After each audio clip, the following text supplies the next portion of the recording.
श्री राधे राधे।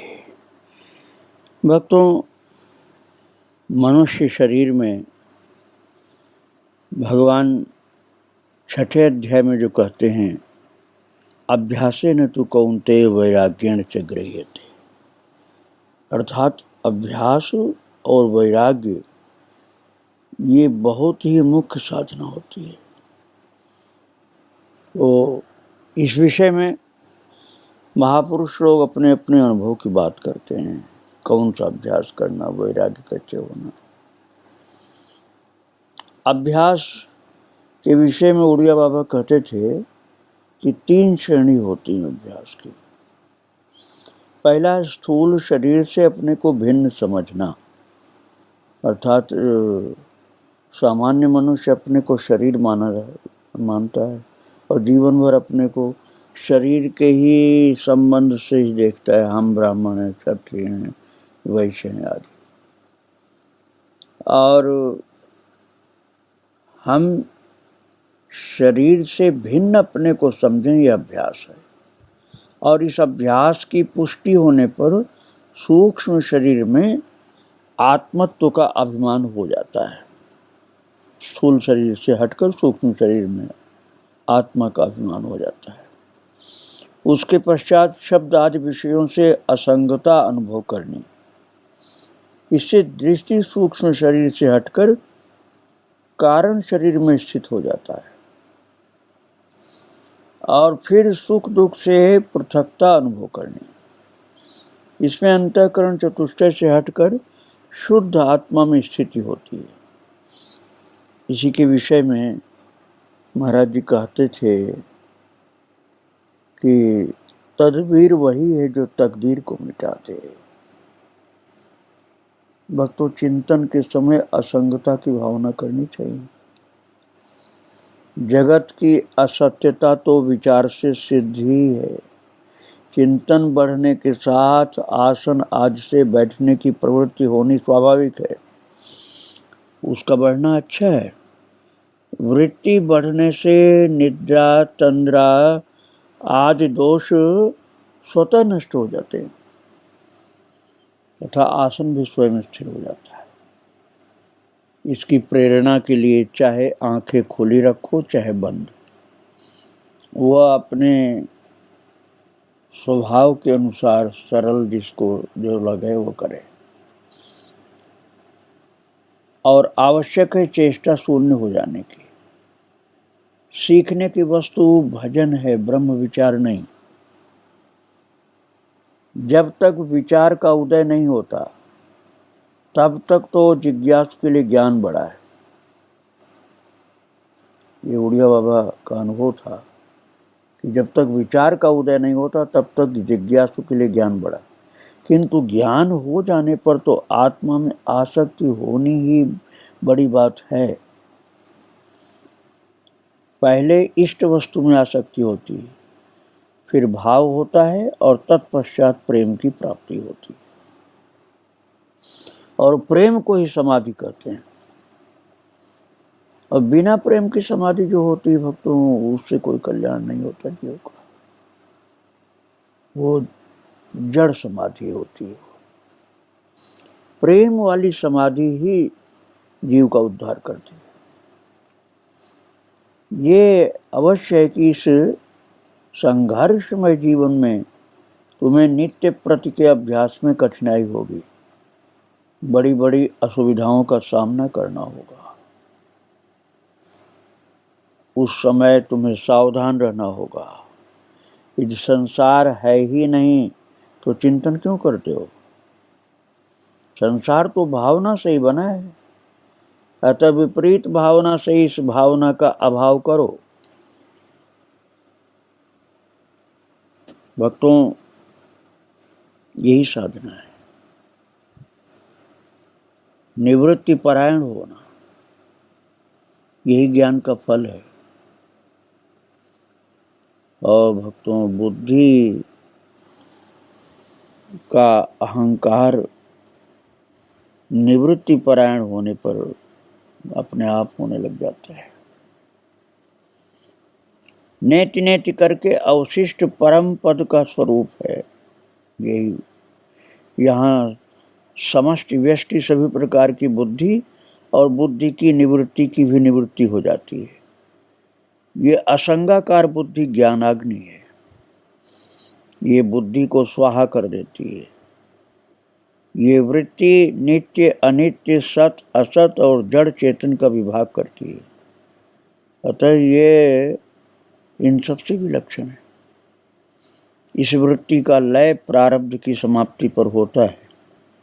बोध वृत्ति से ही होता है, आत्मा तो साक्षी मात्र है।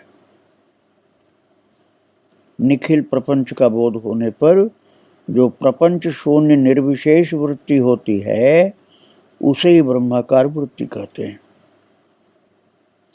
ये वृत्ति कर्ता का बाध करके होती है, इसलिए वो कर्ता के अधीन नहीं है, वो ब्रह्म की वृत्ति है और स्वतः सिद्ध एवं अपरिणामिनी है। ब्रह्माकार वृत्ति की घनता होने पर निर्विकल्प समाधि होती है। उस समय प्रपंच की प्रतीति भी नहीं होती। यही ब्रह्माकार वृत्ति और समाधि में अंतर होता है।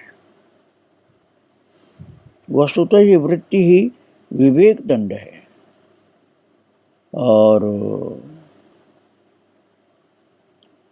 ऐसा समझिए जैसे इंद्र पर्वत पर प्रहार करते थे, ऐसे पुनः पुनः उठने वाले इंद्रिय रूप सर्पों पर विवेक रूपी दंड से प्रहार करना चाहिए। और ये वृत्ति ही आदि नारायण के पास ले जाने वाला श्री कृष्ण का सुदर्शन चक्र समझो। इंद्रियों के विषयों पर विवेक का दंड प्रहार चालू रखना चाहिए। यही परम शिव का पाशुपतास्त्र समझो, जो निषेध द्वारा संपूर्ण प्रपंच को चीरते हुए बुद्धि रूपी भवानी को अपने में समर्पित कर लेता है। और यही वरमाला है जिसे परम शिव धारण करते हैं। और महाराज जी के लिए शांभवी मुद्रा सर्वथा अनुकूल थी। ये मुद्रा परम शिव शंभु के प्रेम की सहचरी ही है। महाराज जी कहा करते थे कि सुषुप्ति और स्वप्न बीच में घुस आए, सुषुप्ति और स्वप्न तो बीच में घुस आए हैं, इन्हें हटाओ। पहले दो अवस्थाएं नहीं थीं। इस प्रकार निष्कंटक राज्य करने के लिए पूर्ण आत्मश्री प्राप्त करके सच्चे चक्रवर्ती होना और शत्रुओं को समाप्त करना। भक्तों, महाराज जी कहते थे जोड़िया बाबा कि क्रिया रोक देने से आसन और प्राणायाम हो जाता है। इसी प्रकार इच्छा की निवृत्ति होने पर धारणा और ध्यान हो जाते हैं तथा इच्छा पूर्वक क्रिया न करने पर क्रिया की शांति रूप समाधि होती है। और भक्तों, ये ध्यान की साधना आप समझिए। ध्यान का अभ्यास परिपक्व होने पर निद्रा कम हो जाती है और ध्यान से ही निद्रा जनित विश्राम मिल जाता है। जब चित्त से विक्षेप निकल जाए तभी ध्यान पूरा हुआ समझो, अर्थात विक्षेप रहित ध्यान होना चाहिए। चिंतन से चिंतन दूर होता है। जब आत्मचिंतन होने लगता है, आप इसको भक्ति मार्ग में परमात्म चिंतन समझिए, तो जगत चिंतन स्वयं छूट जाता है। ध्यान के समय मन को शरीर के साथ मिलाना नहीं चाहिए। यदि मन स्थिर न हो तो भी शरीर को हिलने नहीं देना चाहिए। इस प्रकार शरीर को स्थिर रख करके चित्त को एकाग्र करना चाहिए। ध्यान में हठ की आवश्यकता है, क्योंकि नहीं तो रुकेगा नहीं। हाँ, उसमें प्रेम सहयोगी होता है। एक लक्ष्य में वृत्ति को स्थिर करके तदाकार रहना ही हठ है। रास्ता चलने से वो रास्ता ही आगे का मार्ग दिखा देता है, चाहे ज्ञान हो चाहे भक्ति हो। अब जब चलोगे नहीं तो आगे का रास्ता कहाँ से मिलेगा? चलते चलोगे तो आगे का रास्ता मिलेगा। और विक्षेप की निवृत्ति ध्यान द्वारा, निर्विकल्प समाधि द्वारा, पहले ध्यान बाद में निर्विकल्प समाधि प्राप्त होती है। अर्थात पुरुषान्न परम किंचित सा काष्ठा सा परागति, अर्थात पुरुष से परे कुछ नहीं, वही परत्व की सीमा और सर्वश्रेष्ठ गति है। इस पुरुष में प्रतिष्ठा प्राप्त करना ही गीता के शब्दों में परम नैष्कर्म सिद्धि है। यही महाराज जी का लक्ष्य था। महाराज जी अर्थात उड़िया बाबा कहते थे, यही जवाहरात है कि प्रकृति का अस्तित्व मिटाकर पुरुष ही पुरुष रह जाए। इस प्रकार समाधि और प्रेम की पराकाष्ठा और उसका सांगोपांग साधन दिखाकर घोषणा करते थे, वासना विसारी डारो। यही बड़ी बात है। सब लोग अपनी वासना के अनुसार ही सब कुछ देखते हैं। तो वासना रूप निद्रा की निवृत्ति ही तुरी शब्द से कही जाती है। जैसे नदी के प्रवाह में कोई महामत्स्य एक तट से दूसरे तट तक विचरता रहता है, उसी प्रकार आत्माराम महापुरुष इन अवस्था रूप तटों के बीच में विचरण करता है और स्वरूप विहार की अन्वय और व्यतिरेक के रूप में गतियों में पराकाष्ठा करना चाहते थे। व्यतिरेक की पराकाष्ठा ही निर्विकल्प समाधि है। सब लोग अपनी वासना के अनुसार ही सब वस्तुओं को देखते हैं। जिसमें वासना रूप निद्रा क्षीण हो गई है वो तुरीय रूप कहा जाता है। और बाबा कहते थे यही प्रेम है।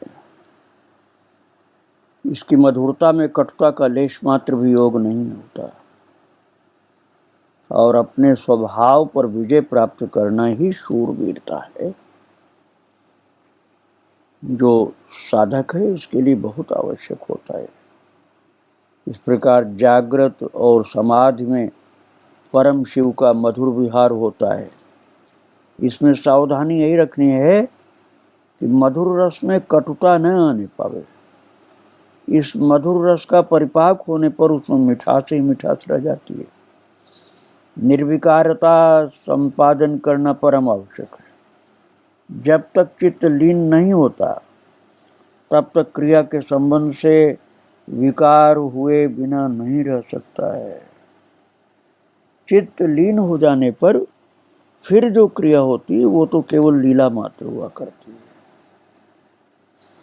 उसमें आस्था न रहने के कारण कोई विकार नहीं होता। ये विश्ववत तृष्णा केवल आत्मारामी को ही धोखा नहीं दे सकती, बाकी सबको नचाती रहती है। जिस समय राग द्वेष का सर्वथा अभाव हो जाए तभी समझना चाहिए कि हमें पूर्ण बोध हुआ है।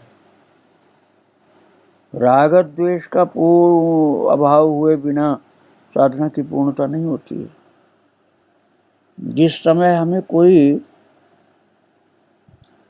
कत्ल करने को तैयार हो और हम प्रसन्नता से उसके लिए तैयार हों, हमारे हृदय में किसी प्रकार का भय या विषाद न उत्पन्न हो, उस समय समझना चाहिए कि हमने राग द्वेष पर विजय प्राप्त कर ली।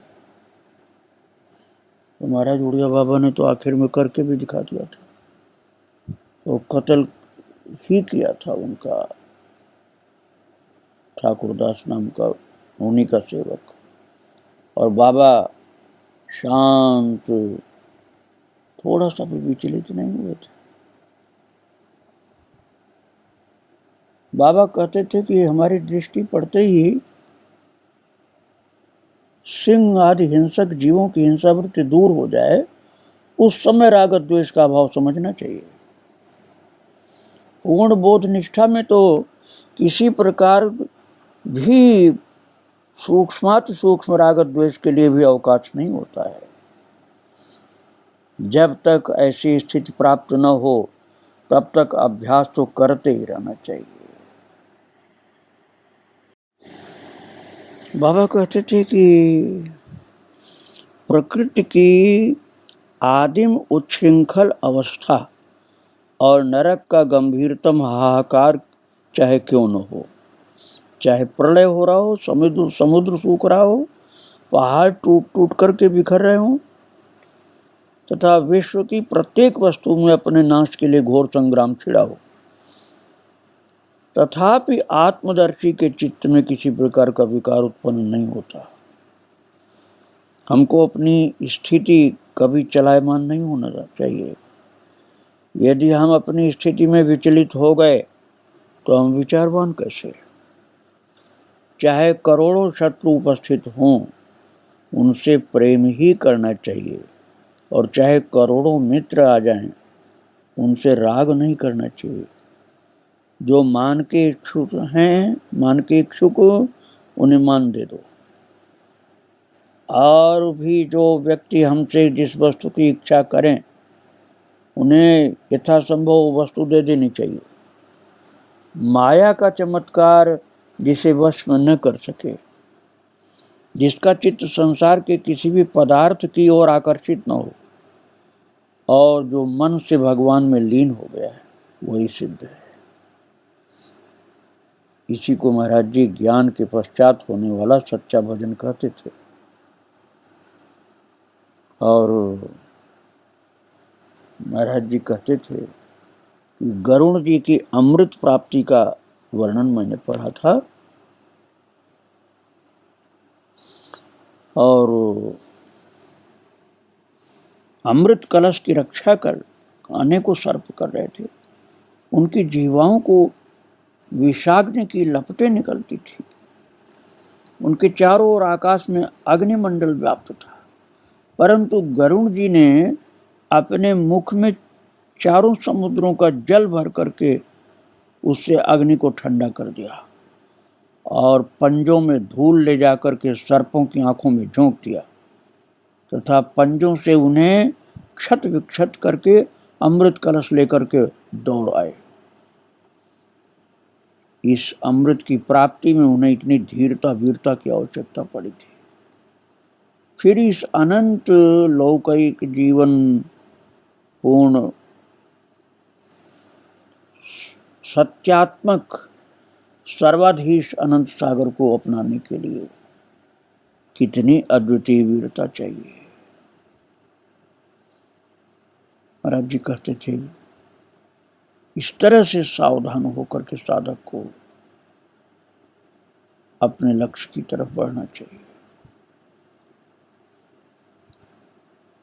उड़िया बाबा कहते थे, साक्षात्कार के अनुभव में ही मालूम हो गया कि कैसे कैसे प्रलोभन घेरते हैं। इसलिए उड़िया बाबा भगवान बुद्ध का निश्चय बहुत आदर के साथ स्वीकार करते थे। भगवान बुद्ध, भले ही कई लोग उनको बुद्ध भगवान न माने, लेकिन उड़िया बाबा मानते थे। उड़िया बाबा भगवान बुद्ध का जो निश्चय उसको सुनाते थे, इहासने शुष्यतु मे शरीरम त्वगस्थि मांसानि लयं प्रयान्तु अप्राप्य बोधम बहुजन्म दुर्लभम नैवासनात् कायमिमं चलिष्यति। अर्थात कितना ही टाइम बीत जाए, चाहे मेरा शरीर गल जाए, खत्म हो जाए, लेकिन ज्ञान अर्थात भगवत भक्ति प्राप्ति के बिना मैं इस शरीर को चंचल नहीं होने दूंगा, शिथिलता नहीं आने दूंगा।